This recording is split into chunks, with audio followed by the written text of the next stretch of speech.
ہندوستان کے بادشاہوں میں ایک بادشاہ نصیر الدین بھی گزرا ہے۔ وہ بہت ہی نیک اور سادہ دل انسان تھا۔ سرکاری خزانے سے اپنے لیے ایک پیسہ بھی نہیں لیتا تھا۔ گزر اوقات کے لیے اس نے خوشنویسی اختیار کی، کلام پاک اور دوسری کتابیں لکھ کر ان کی آمدنی سے اپنے اخراجات پورے کیا کرتا تھا۔ ایک دفعہ کا ذکر ہے کہ کوئی رئیس نصیر الدین بادشاہ سے ملنے آیا۔ آپ نے اسے اپنے ہاتھ سے لکھا ہوا ایک کلام دکھایا۔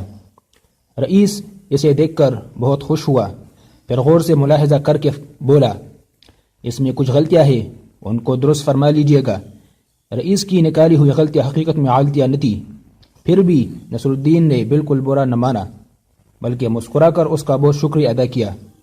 جن غلطیوں کی اس نے نشاندہی کی تھی ان کے گرد حلقہ بنا دیا تاکہ بعد میں اس کی اصلاح کر دی جائے۔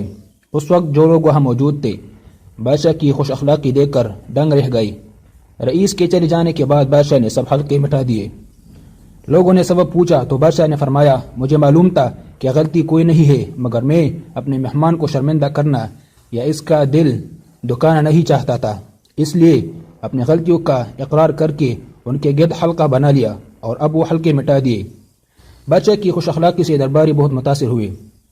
وہ حیران تھے کہ اتنے بڑے بادشاہ نے ایک معمولی سے رئیس کی دلجوئی کے لیے اتنے زبردست اخلاق کا مظاہرہ کیا۔ بادشاہ کا اعلیٰ اخلاق دراصل ہمارے نبی پاک صلی اللہ علیہ وسلم کے اس فرمان کی اتباع میں تھا، جو شخص اللہ اور روز آخرت پر ایمان رکھتا ہے اسے چاہیے کہ خوب اچھی طرح اپنے مہمان کی عزت و تکریم کرے۔